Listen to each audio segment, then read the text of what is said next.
Débutons ce journal avec cette page rose du président du mouvement de libération du Congo, Jean-Pierre Bemba Gombo, qui a totalisé ce jeudi 4 novembre 59 ans d'âge. La rédaction de CCTV Viralique souhaite un heureux anniversaire à son promoteur, puisse l'Éternel lui accorder encore plus d'années sur terre.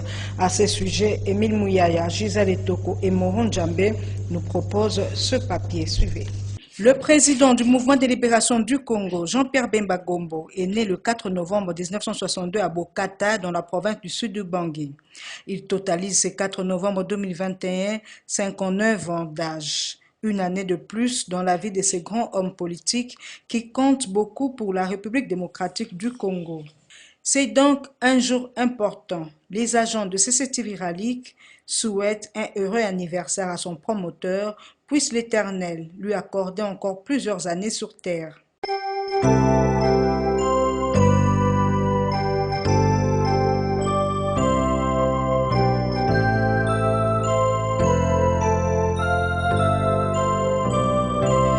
Joyeux anniversaire, accepté de bon cœur, mes vœux les plus sincères, de joie et de bonheur. Le 4 novembre, une journée exceptionnelle également pour les bembistes. René Bonganga, président des bembistes, loue le parcours élogieux du chairman du MLC. Merci d'abord d'avoir donné un nom. Et nous nous battons depuis très longtemps pour qu'un jour il devienne président de la République. Parce que nous sommes convaincus par sa vision, par sa manière de faire les choses. Je remercie aussi Dieu pour qu'il ajoute encore beaucoup de vie pour que notre projet commun arrive au bout. Voilà dans une première question, c'était une bonne première question.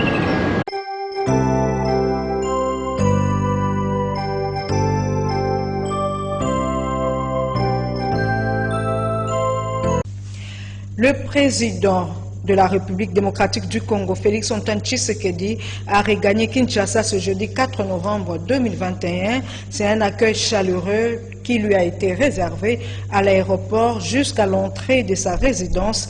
Des militants des partis politiques membres de l'Union sacrée avaient envahi les artères de la capitale pour l'ovationner. Reportage Gisèle Etoko et Dedi Mouchinga. Les grandes artères de la capitale étaient bondées de monde. Les militants des partis politiques membres de l'Union sacrée se sont mobilisés pour accueillir le chef de l'État, Félix Antoine Tshisekedi, de retour au pays après son séjour en Israël, en Italie, pour le G20 et en Écosse où il a pris part au COP26. C'est donc une ambiance de joie qui a régné dans le chef de ces militants. Parmi les partis politiques en ligne de mire pour cette mobilisation, l'AFDC de Modeste Bahati, où la mobilisation au niveau de l'avenue de Libération a été signée Yvon Yanga, cadre de ce parti politique. Que son Excellence, Monsieur le Président de la République, chef de l'État, avait effectué un voyage important dans le cadre politique et diplomatique afin de relever le défi qui était comme objet de l'embûche depuis le décennie. Ceci étant, en tant que père de la nation, nous, les compatriotes congolais, conjointement avec les partis politiques, nous sommes décidés de venir aujourd'hui, jeudi, le 4 novembre 2021, pour accueillir le président de la République. Tous, nous devrions être derrière le chef de l'État. Et je pense bien que les ennemis du peuple sont en train de rêver. Ils pensent que tous les voyages que le chef de l'État effectue, c'est pour rien. Non, il effectue les voyages dans plusieurs secteurs afin de relever le défi du pays. Quelques militants n'ont pas caché leurs sentiments. Président Fatia Zagi Libanda, le tour nae yango to yamba e. To sepela na yo, oza président na biso basa ba soda to yamba yo. Tala kaka biso na sima. Kotika biso te biso to ta sima na yo. Lo basi ya ba soda. To ye. Sereni likambo ezali abenga basa ba soda to telemena ye, to simba ye. Manifestation kaka ya président de la République démocratique du Congo. Abengi si biso bana na ye to ya to tala ninga za koya.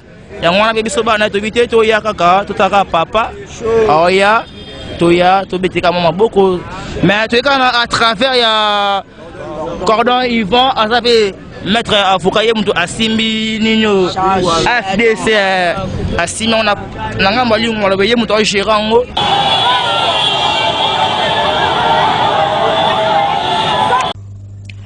Les militants et sympathisants du Cercle des rénovateurs intègres du Congo, conduits par leur secrétaire général en charge de la communication William Ikolo Kumu, ont également réservé un accueil chaleureux au président de la République. Pour William Ikolo, cet accueil est une démonstration de force des membres de l'Union sacrée. Du côté de la Mouka, le pays ne peut pas s'arrêter pour un simple retour du chef de l'État. Nadine Tchotigombo et Bob Nzamba nous en parlent.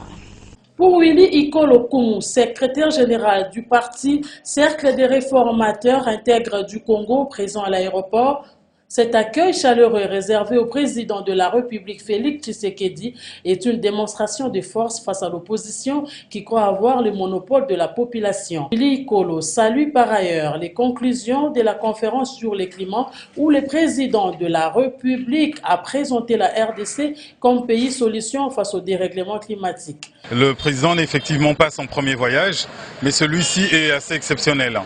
Le président a pu bénéficier aujourd'hui d'un accueil extrêmement chaleureux, je dirais historique à plusieurs égards. D'abord parce que la plupart des partis étaient représentés, ceux de l'Union sacrée.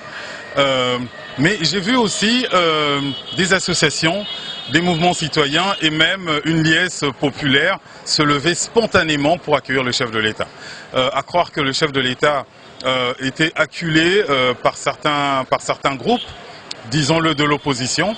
Et ceci est une réponse, je dirais, spontanée, qui a pu rapporter la démonstration que le peuple congolais tout entier est derrière le président de la République. En tout cas, comme vous avez pu le voir, les Quinois lui ont témoigné un grand soutien. Je pense que la démonstration a été à rapporter que le peuple congolais, en tout cas ici à Kinshasa, les artères ont été bouchées.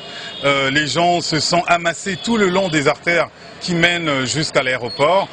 C'est dire combien on a accepté de brûler sous le soleil, parfois la gorge sèche et le ventre creux, uniquement pour témoigner au président notre soutien. Le parti CRIC, c'est une des choses qui nous a fait sortir. C'est que aujourd'hui, notre pays est reconnu comme étant la solution aux problèmes environnementaux. Notre pays est reconnu comme une puissance verte. Et ça, c'est extrêmement important parce que vous savez, le Congo, la République démocratique du Congo, nous avons le bassin du Congo, nous avons toute une série d'atouts au niveau écologique, au niveau environnemental, qui nous conduit tout droit vers cette place de première puissance ou disons de deuxième puissance environnementale mondiale. Du côté de l'opposition, on pense que le pays ne peut pas s'arrêter pour un simple retour du président. Non, je pense que peut-être qu'il n'y a pas beaucoup à faire pour le pays. Et on n'est pas loin de l'instauration d'un parti État. Mais parce que le peuple est déterminé, je pense que ce projet-là ne passera pas. Il a ses sympathisants, ils peuvent bien aller, mais jusqu'à demander à la représentation nationale d'y aller, selon ce que nous avons suivi par voie de réseau. Si cela se justifiait, je pense qu'on est descendu trop bas. Mais nous disons que le pays va très mal, très mal. Vous avez suivi hier, il y avait encore une inscription à Bukavu. Tout ça prouve que le peuple en a très mal et qu'il faut trouver des solutions pour ce peuple. Autre chose, le chef de l'État, Félix Antoine Tshisekedi, a visité le stand de la RDC érigé à Glasgow, en Écosse, dans le cadre de la COP 26. Autre détail dans cet élément. Les travaux de la COP26 se poursuivent à Glasgow, en Écosse, au Royaume-Uni. La journée de mercredi 3 novembre était consacrée à la question des finances climatiques. Le chef de l'État congolais, Félix-Antoine Tshisekedi, a mis à profit cette journée pour visiter le stand de la RDC érigé par le ministère de l'Environnement et Développement durable dans le cadre de ses assises. Il a été conduit dans cette visite guidée par la vice-première ministre, ministre de l'Environnement et Développement durable, Eve Bazaïba Massoudi. C'est là avant de prendre son avion pour retourner au Congo. L'idée, c'est de pousser l'international à comprendre qu'il faut verser, il faut donner les moyens à la RDC. Et ça, c'est un outil de vulgarisation, de sensibilisation et d'éducation. Il faut noter que la RDC compte recevoir un appui financier pour la préservation de la forêt du bassin du Congo qui contribue énormément à la lutte contre le réchauffement climatique de la planète.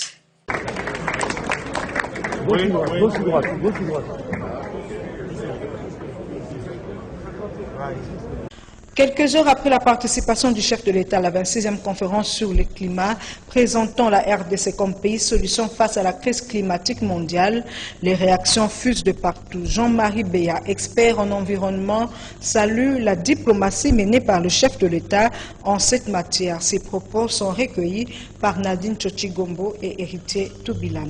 La République démocratique du Congo s'est présentée à la conférence sur le climat en Écosse comme pays solution à la crise climatique mondiale, une position qui a réjoui plus d'un expert environnementaliste congolais, à l'instar de Jean-Marie Béa, qui salue la diplomatie menée par le chef de l'État congolais sur cette question capable de générer plus de 180 milliards de dollars en République démocratique du Congo. Pour ce faire, il faudrait l'implication de tous les dirigeants et dirigés, notamment les communautés locales. En fait, cette prise de position, c'est une position toute naturelle.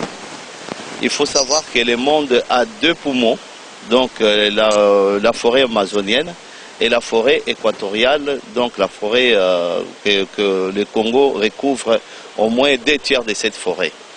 Jadis, nous avons céder notre place à d'autres pays comme le Gabon et comme tant d'autres. Nous ne répondions pas à cet événement qui est un événement de survie de la planète. Et maintenant que la diplomatie et maintenant avec l'implication du président qui a su comprendre, qui a pu comprendre l'importance de la chose, et nous avons répondu pour la survie de la planète tout entière. Et le Congo est reconnu comme tel. Bien que je dirais que la demande est encore peu suffisante, mais quand même il y a ce chemin qui est tracé parce qu'en réalité les pays occidentaux et la Banque mondiale nous doivent au moins 1800 milliards de dollars. Donc chaque année, comparativement aux 5 milliards qui nous ont été réservés pour tous les pays africains, mais en réalité, c'est 1800 milliards, je pèse bien mon mémo, 1800 milliards de dollars qui doivent pour la République démocratique du Congo. Mais que, bon, comme on voit que le chemin est ouvert et il y aura lieu, c'est l'avenir même de la République. Parce qu'avec 1800 milliards, imaginez-vous tout ce qu'on peut faire, les constructions des routes, etc. Et ça contribue aussi à combattre et le chômage et tout le reste, à développer notre pays. Je salue donc la clairvoyance du président Félix dans ce sens-là. Et puis la Commission nationale des droits de l'homme, CNDH, a organisé ce jeudi un atelier de formation et de sensibilisation à l'intention des acteurs publics et privés, placé sous le thème « Lutte contre la corruption et les droits de l'homme ». Le Salon Rouge du ministère des Affaires étrangères a servi de cadre à cette activité. Le point avec Maxime Makaboum et Dadi Koussaka.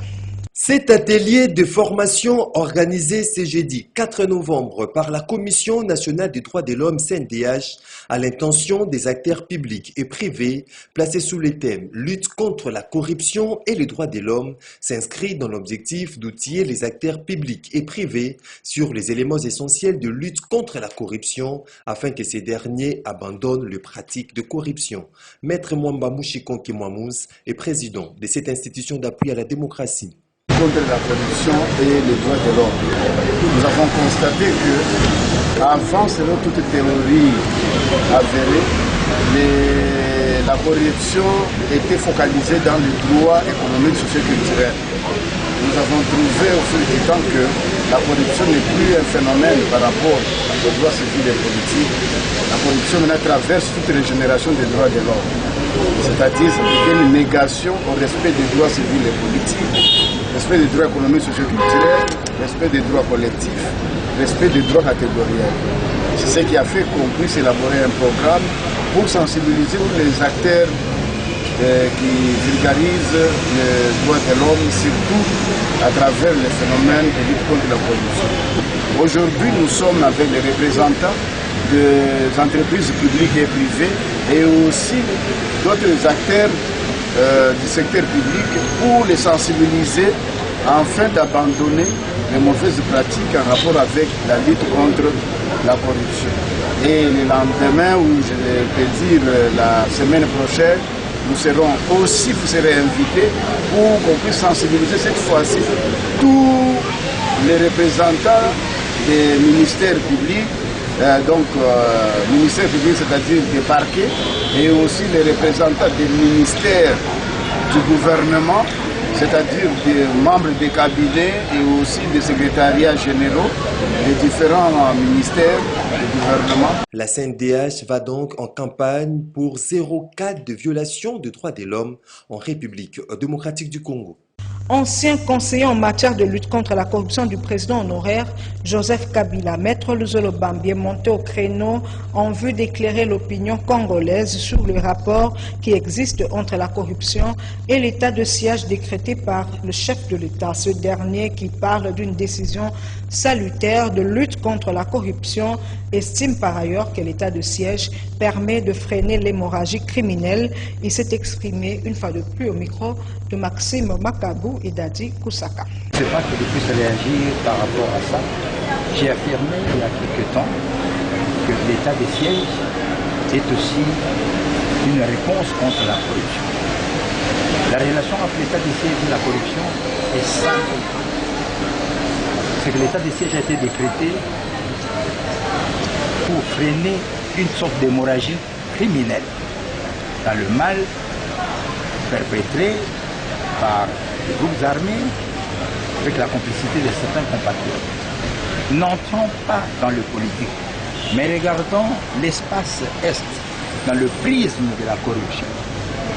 Tout le monde sait combien le phénomène du pillage des ressources naturelles est fréquent et récurrent dans ces secteurs-là. Depuis fort longtemps, il y a eu combien de rapports? Rapports du panel d'experts Nations Unies par rapport au pillage des ressources.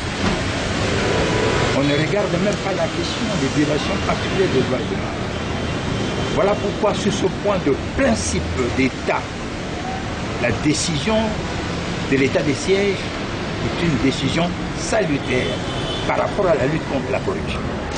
Maintenant, décider de l'arrêter ou de ne pas l'arrêter, ça ne me revient pas d'y décider. Mais en tant qu'expert, et dans l'approche de l'état de droit, je considère que si on arrête l'état de siège, l'alternative sera la mise en place des mesures de justice transitionnelle. Alors non pas dans la forme sélective comme actuellement c'est fait avec les fonds d'indemnisation, mais avec une approche holistique, c'est-à-dire une approche qui intégrera d'abord les poursuites judiciaires, parce qu'il y a eu des violations graves des droits de l'homme, on s'est compris le rapport mapping d'ailleurs, et puis après les poursuites judiciaires, il faudra absolument qu'il y ait, comment dirais-je, réparation, des mesures de réparation. Il faudra une commission vérité, réconciliation, et enfin il faudra prendre les mesures qu'on appelle les garanties de non-répétition. Donc, ou l'état des sièges, à défaut, l'application des mesures de justice transitionnelle. La situation qui prévaut à l'Agence nationale de météorologie et de télédétection par satellite va de mal en pire. Les employés de cette entreprise ont pris d'assaut l'immeuble du gouvernement dans le but de faire entendre leur voix auprès du ministre des tutelles, Chérubin Okende Senga. Fatigués du comportement de leur directeur général ad intérim, ceux-ci ne jurent que pour sa suspension. Reportage. Les agents de l'Agence nationale de météorologie et de télédétection par satellite Metelsat ont assiégé l'immeuble du gouvernement pour faire entendre leur voix auprès du ministre des Transports, voies de communication et de désenclavement. Comme dans ses habitudes, le ministre a quitté son bureau pour prendre langue avec eux. Face à la gravité de la situation, Chérubin Okende a mis autour d'une même table les deux parties, à savoir le directeur général ad intérim d'un côté et les banques syndicales de l'autre. Les agents de cet établissement du ministère des Transports ayant retiré leur confiance au directeur général Aïe ont présenté au ministre des tutelles en présence de ce dernier les griefs lui reprochés, parmi lesquels figurent la spoliation du terrain de la Metelsat, l'incompétence et la mégestion, une situation désastreuse que le ministre Chérubin Okende a promis de régler dans les prochaines heures. Et les agents en train de souffrir, les agents en train de mourir. Et pendant ce temps, tout cet espace-là est en train d'être vendu à des milliers. Nous avons des documents authentiques. Tout ce qu'on lui dit seulement, il ne connaît rien. On a cassé le mur du centre d'analyse où on a posé un conteneur d'un individu particulier pour faire sa terrasse. Les DG ne connaissent toujours rien. Il y a un général qui a construit un mur dont le DG avait cédé pour parler du problème de redevance aéronautique. Il est là. Jusqu'à aujourd'hui, ces redevances-là n'arrivent pas. Déterminés à avoir gain de cause à leurs revendications, ces agents ne jurent que pour la suspension du DG intérimaire. Autre chose, la situation est calme dans la province de l'Équateur, contrairement aux rumeurs qui circulent faisant état des blessés lors de l'ouverture de la session de septembre en cours à l'Assemblée provinciale de l'Équateur. Le rapporteur du bureau d'âge, Clovis Elongama, éclaire la lanterne en disant que toutes ces rumeurs sont des montages de l'honorable Bouka, président sortant de cet organe délibérant qui cherche à tout prix ternir l'image du gouverneur Bobo Boloko et de cette province. On l'écoute au micro de Bob Nzamba. L'honorable Bouka, président sortant de l'Assemblée provinciale de l'Équateur, est le semeur des troubles dans la dite province. Ce dernier doit être déféré devant la justice pour ces montages grossiers destinés à ternir l'image du gouverneur Bobo Boloko. C'est ce que pense l'honorable Clovis Elongama, rapporteur du bureau d'âge de l'Assemblée provinciale de l'Équateur. Il ne se passe rien, il n'y a rien qui se passe chez nous à l'Équateur. C'est simplement l'amplification, l'exagération, le grossissement des faits pour chercher simplement à nuire, sinon à ternir l'image des marques de notre province. Le 30 septembre de cette année, c'était l'ouverture de la session ordinaire par le bureau d'âge. Il n'y a rien qui s'est passé. Le président de l'Assemblée provinciale a monté un mensonge grossier qui a touché le sommet de l'État. C'est comme ça que nous disons, on a affaire à un rebelle récidiviste parce qu'il ne veut pas observer les arrêts et les décisions judiciaires. Et nous lui avons parlé de ça plusieurs fois. Il ne veut pas nous écouter. Il garde un député, un intrus, pardon, qui a été invalidé par la Cour, par le Conseil d'État depuis le 22 mai 2019, sous arrêt REA 028. Et il continue à garder M. Loma comme député pour qu'il se partage chaque fois le butin ou les émoluments destinés à un député validé définitivement par le Conseil d'État. En dehors de ça, il a préparé une motion contre le gouverneur. Ce qui est une bonne chose parce que nous, on est parlementaires, c'est le pouvoir que nous avons sur les gestionnaires. Mais malheureusement, la motion était mal orientée et quand elle a été mal orientée, cette motion a été annulée par la Cour constitutionnelle. Bien avant ça, il y a 2 collègues députés membres du bureau qui se sont sentis lésés du fait qu'ils ont été ignorés par le président. Ils sont allés se plaindre, la Cour d'appel de l'Équateur a rendu un arrêt en déféré liberté en faveur des collègues, donc en anéantissant les effets de la motion. Le président n'a pas voulu observer ça. De 2, il est venu lui-même au Conseil d'État pour chercher à ce qu'on appelle. Au niveau de l'appel, on a confirmé l'ordonnance rendue au 1er degré. Et la Cour constitutionnelle a rendu l'arrêt. Il ne veut pas observer ça. En société, un crime odieux produit à Binza-Pigeon où une mère de 3 enfants, ancienne de l'IFASIC, répondant au nom de Yvonne Ifete, a été tuée par son chauffeur pour hériter sa propre parcelle. Cet assassin l'a enterré dans cette même parcelle. Après enquête, c'est ce jeudi que le corps a été déterré. Les détails dans cet élément que nous propose Gisèle Etoko. Portée disparue depuis plusieurs semaines, Yvonne Ifete, mère de 3 enfants résidant à Binza-Pigeon, a été retrouvée après enquête enterrée dans sa propre parcelle. C'était l'émotion et la consternation. Abukie Mike azui atimo libulu akundie na kati ya lopango na ye moko. Azui akundie na kati ya ndako. Donc akundie. Donc Yvonne est partie. Yvonne est partie, donc elle est partie. L'assassin de cette belle dame, c'est bel et bien son chauffeur qui l'a tué pour hériter de sa propre parcelle. Un homme à qui elle avait vraiment fait confiance. Et c'est après enquête que les faits ont été retracés. Le corps a été déterré. Le carnaval de avenue Libération numéro 16. Quand on a vu la pandémie, je suis à Tiena Monaco. Maman, tu pandémie, tu bombes la chambre en maille. Après le bin à Tongo, tu petit délo, quand tu petit cabane dans la classe, tu petit délo, tu sommes mis à chasser dans la sac, après bah Timoli, tu mis si corps, tu es comme dans mon accord de pan. Et ben là, on a les chaînes de prière, l'église à Mamoulane. On va y aller 5 ans. Le moment qui est important, on peut l'ôter dans le pan. On peut l'ôter dans le pan, parce que j'en ai plus bien en tuer de dormir. On va y prendre. C'est malade. Ces crimes odieux ne doivent pas rester impunis.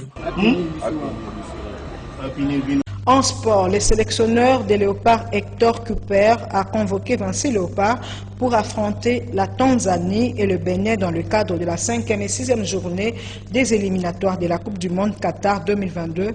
Autre détail dans cet élément. C'est dans le cadre des éliminatoires de la Coupe du Monde Qatar 2022 que les Léopards de la RDC affrontent dans le cadre de la 5e et 6e journée, respectivement la Tanzanie et le Bénin. Ainsi, le sélectionneur de l'équipe nationale, Hector Cooper, a convoqué Vinci Léopard Kantassé. Il s'agit comme gardien de but Kiasumwa Joël, Panzinzao Lionel, Lomboto Hervé.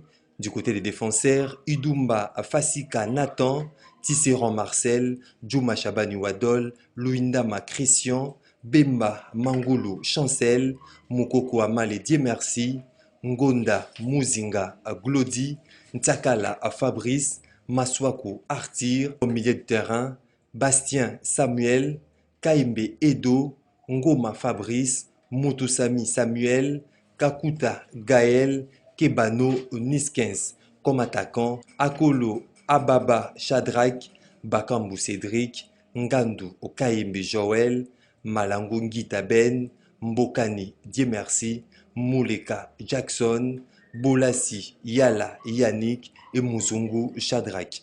La République démocratique du Congo devra s'imposer contre la Tanzanie le 11 novembre prochain à Dar es Salaam afin d'espérer garder son destin en main. Un match qui se jouera à 14h heure locale et 16h heure de Kinshasa le 11 novembre au stade Benjamin Paka de la Tanzanie.